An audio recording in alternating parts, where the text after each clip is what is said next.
During the last 10 years, researchers in Alaska, and in particular with the LTER, the Long-Term Ecological Research Program at Bonanza Creek, have become increasingly interested in integrating the observations of local people and the work of science to give us a more holistic understanding of what's changing and why and how it's affecting people.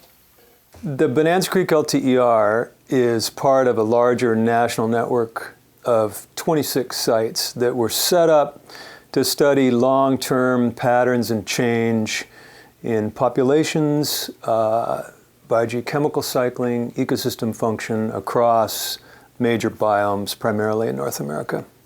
And interior Alaska ecosystems are changing in response to climate warming, but they're also changing in response to changing disturbance regimes.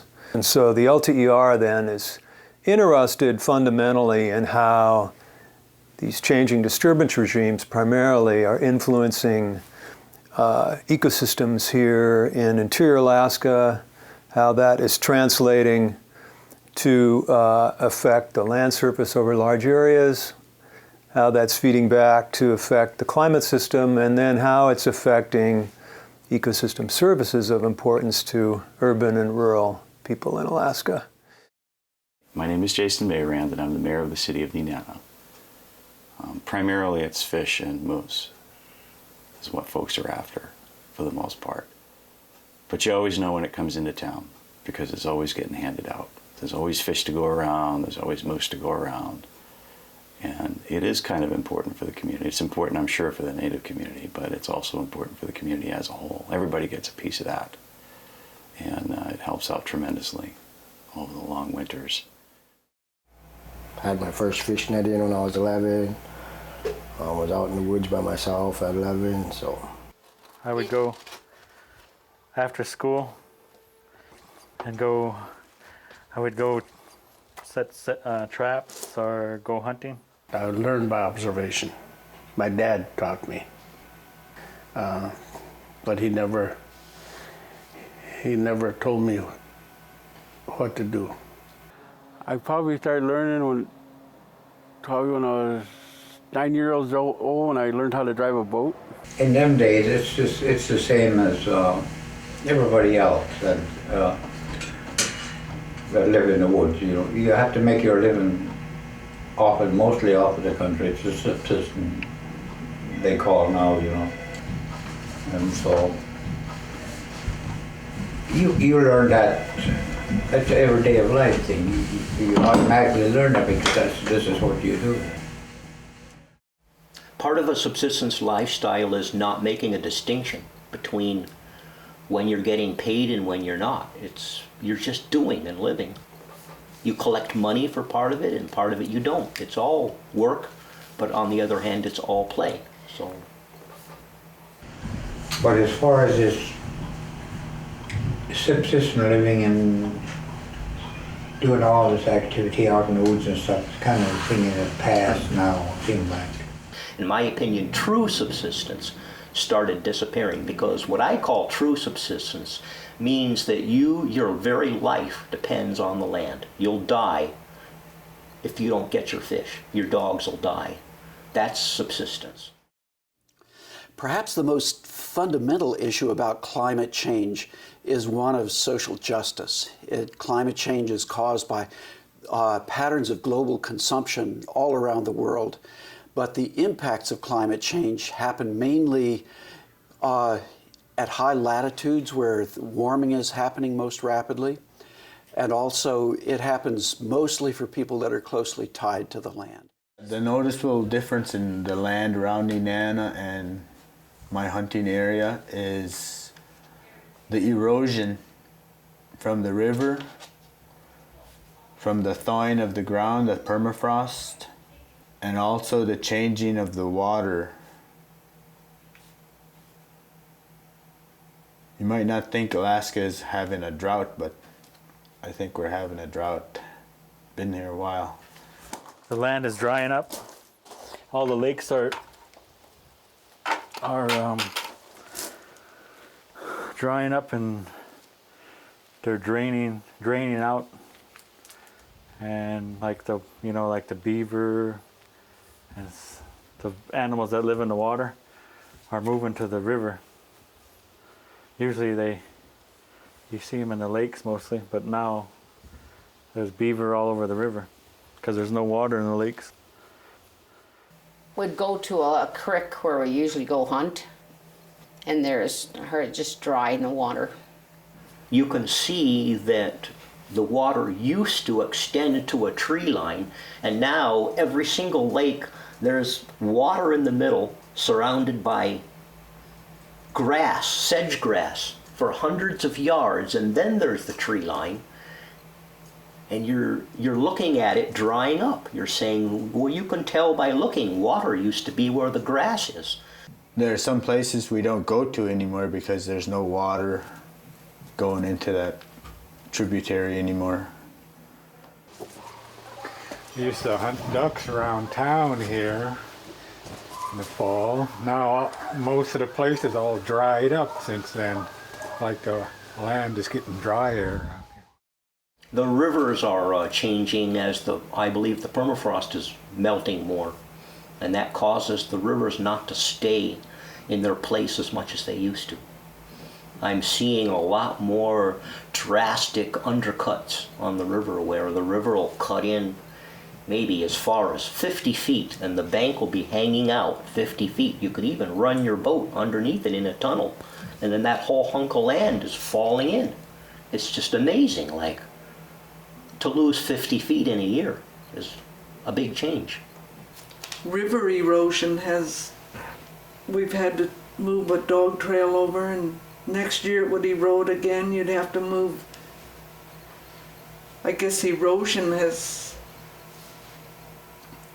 changed, and I know when we were fishing with fish wheels, you'd have to occasionally move because of the river change.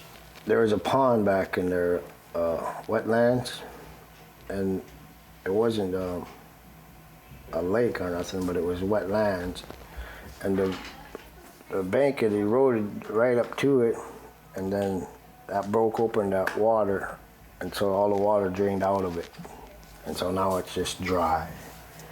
As 10 years ago, there was somewhere you could dock your boat, throw your canoe, and paddle across, but now it's a good hour walk to get there now.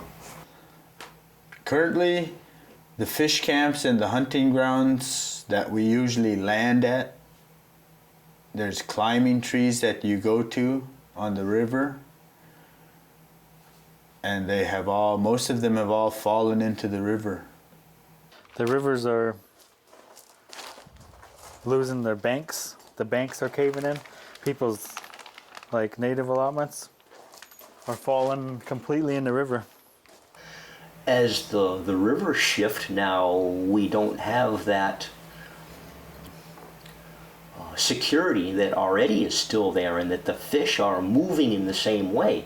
Part of subsistence is understanding where the fish go. They go from this bank, they move to that bank, what time, what day almost, because you want to know, when am I going to put my nets out?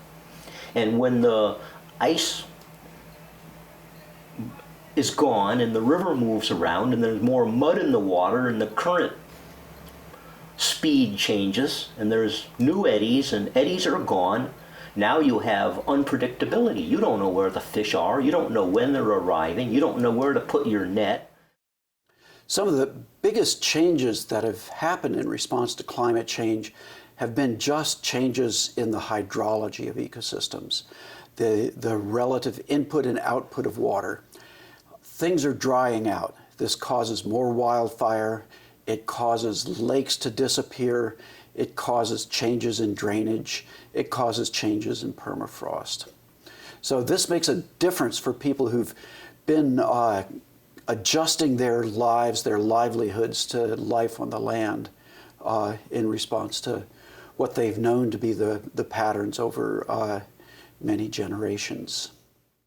The three disturbance regimes that we're focusing on include fire, which has changed substantially in the past 50 years. Fires are bigger, they're more frequent, and they're more severe.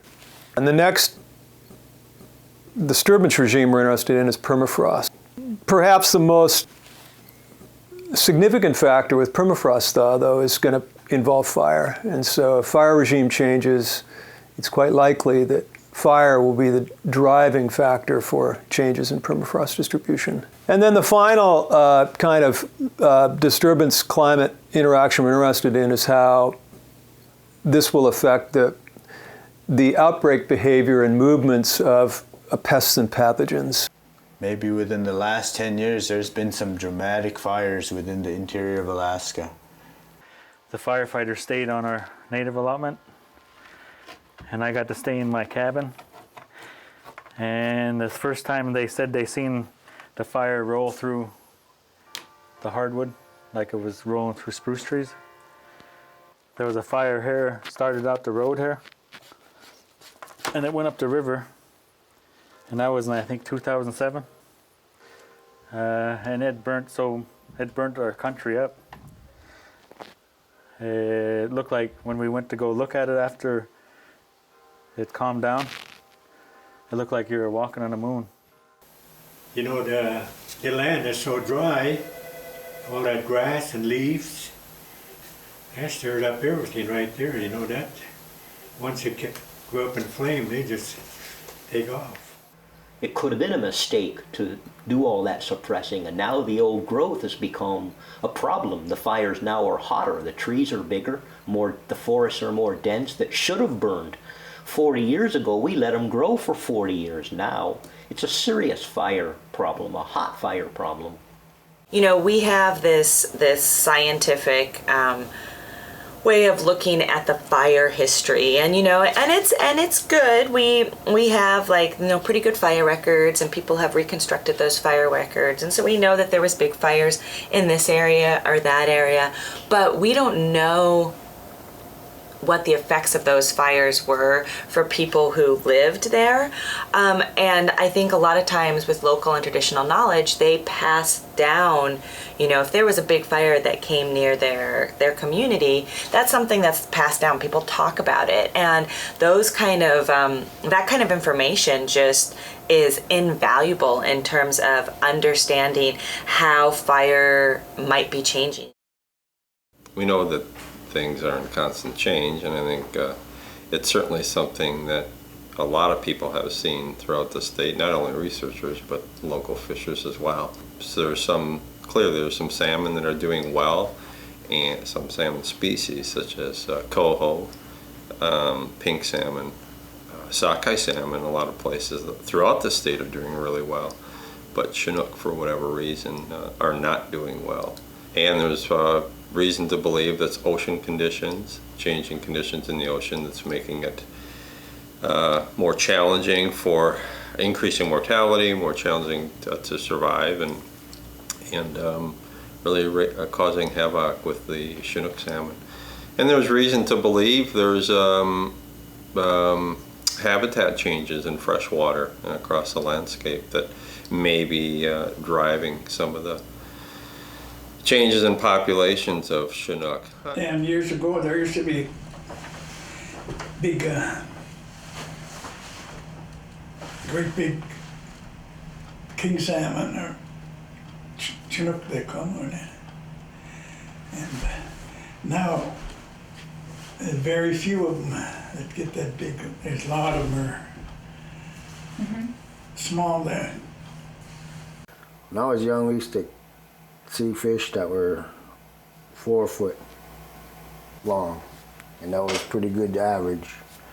Nowadays it's 2.5, maybe 3 footer, but it's not like it used to be. The fishing nowadays have declined so much.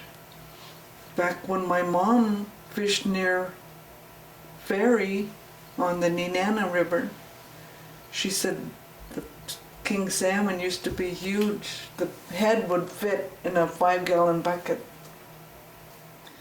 And if you look at some of the old pictures, you see how long the fish are that are drying now. They're so much smaller, and it's really declined. I know when we had sled dogs, we would fish day and night, and we would cut fish by a lamp and hang them and dry, and we would catch tubs of fish, but nowadays you don't see that. It's declined so much. Well, I know that king salmon's the little. We're getting smaller king this year, for the last couple of years now, smaller than the big ones. I don't know where the big ones go. Kings are smaller size. When I was a kid, there were some pretty big kings. If you catch a big fish, and that's, you know, that's more you put away when you take care of it. If you catch a small fish, you have to use 2 of them to get that same amount. So it does affect it a little bit, just more work. I guess you'd have to fish longer to get what you needed to survive with over the winter. That is a pattern that has been seen, meaning smaller fish and fewer fish. Those two sort of trends have been pretty widespread and are seen throughout the Yukon drainage. So it's not just characteristic of sort of local interior Alaska, but it seems to be an issue that's a real pattern taking place. 30, 40 years ago, we lived a subsistence lifestyle. Most villages, most people, most individuals lived a subsistence lifestyle. Within the last 50 years, society has changed. People's ideas of subsistence have changed. The animals have changed. There's not enough animals. The animals have moved from one area to the next. And the people don't know how to react to that. There's no new species moving in. One of the interesting happenings, of course, in interior Alaska relates to the warming trend that has some various and sundry effects on thermokarsting, that is the melting of the permafrost. Their lake drying has been often associated with these the thermokarsting. So then we end up actually with a decreased amount of wetlands, or at least amount of ponds and lakes around the margins of which that the moose are feeding in the summertime. The moose are thinner, they're skinnier, they're not as healthy because the lakes are freezing, are drying up. Started seeing them at the outskirts of town, but here in the last 10, 15 years, they're walking right past this building in the wintertime. When we first moved down here, there was no, like I say, nothing but a dirt road between Nenana and Clear. And there wasn't that much hunting. But then when they opened up the highway, people from Anchorage and those areas come up, and they don't care about the moose meat. All they want is a big horn. So they've killed off all the big bulls in that area. Now you see cows and calves mostly, but you don't see, if you see a bull, it's one of those with little prongs on it. And I try to explain to my kids that eventually there's not going to be any moose because there's no more strong bulls breeding. Some places you don't go anymore and you've got to find new places. If you can't hunt here, you've got to hunt somewhere else. If there's no berries here, you've got to go somewhere else. And some things like the muskrat and the beaver in large part and the moose moving, you just adapt. Yep. You just have to. There's no choice if you're going to do things. If the animal moves somewhere and they're more plentiful, I'll go there. But if, I won't just trap or hunt the same area if there's no animals. As humans, the human animal, we can adapt to whatever changes come along. I think that's what's been going on over the years. We have to adapt to whatever happens. Nenana. Always moving forward. It may be slow, but it's always moving forward. One of the major themes of the program is really trying to understand the implications for changing climate and changing disturbance regimes on ecosystem services to Alaskans. And so it's essential then to get not only opinions but understanding of these processes from people that are living on the land. It's absolutely essential for evaluating where we go as far as what the greatest vulnerabilities are to these communities then with respect to climate change. It's our hope that this research will continue into the future, that we can develop an ongoing community-based monitoring program, and we can learn with the people of Nenana so that they are better situated and better informed so they can adapt and have a more sustainable future.